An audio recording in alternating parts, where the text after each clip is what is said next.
ഒരു വലിയ പ്രവാചകൻ നമ്മുടെ ഇടയിൽ ഉദയം ചെയ്തിരിക്കുന്നു. ദൈവം തന്റെ ജനത്തെ സന്ദർശിച്ചിരിക്കുന്നു. Hallelujah, hallelujah, hallelujah.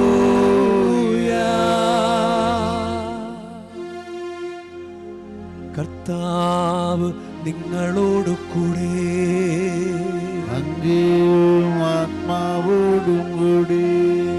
മർക്കോസിന്റെ വിശുദ്ധ സുവിശേഷത്തിൽ നിന്നുള്ള വായന. കർത്താവേ, അങ്ങേക്ക് മഹത്വം.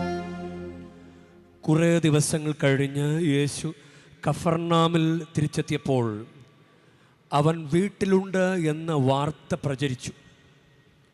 വാതിക്കൽ പോലും നിൽക്കാൻ സ്ഥലം തികയാത്ത വിധം നിരവധി ആളുകൾ അവിടെ കൂടി. അവൻ അവരോട് വചനം പ്രസംഗിച്ചു കൊണ്ടിരുന്നു. അപ്പോൾ 4 പേർ ഒരു തളർവാദ രോഗിയെ എടുത്തുകൊണ്ടുവന്നു. ജനക്കൂട്ടം നിമിത്തം അവൻ്റെ അടുത്തെത്താൻ അവർക്ക് കഴിഞ്ഞില്ല.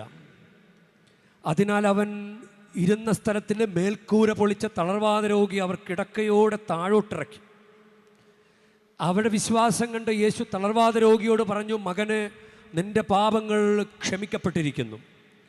നിയമജ്ഞരിൽ ചിലർ അവിടെ ഇരിപ്പുണ്ടായിരുന്നു. അവർ ചിന്തിച്ചു, എന്തുകൊണ്ടാണ് ഇവൻ ഇപ്രകാരം സംസാരിക്കുന്നത്? ഇവൻ ദൈവദൂഷണം പറയുന്നു. ദൈവത്തിനല്ലാതെ മറ്റാർക്കാണ് പാപം ക്ഷമിക്കാൻ സാധിക്കുക?